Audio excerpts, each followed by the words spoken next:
খেলার মাঠ বন্ধ। এই এলাকায় খেলার ওরকম কোনো মাঠ নেই। বাসার ছাদে ছোট্ট শিশুরা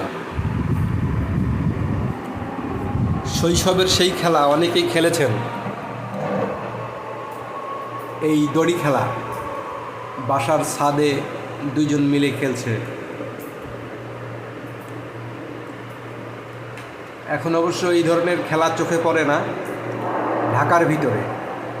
ঢাকার ভিতরে খেলার মাঠই নেই। এই অনেক বাড়িওয়ালাই বাড়ির ছাদে তালা দিয়ে দেয়।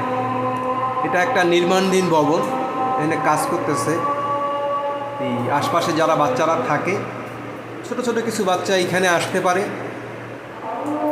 এসে এরা এই ছাদের উপরে খেলার মতো একটা অবস্থা এদের হয়।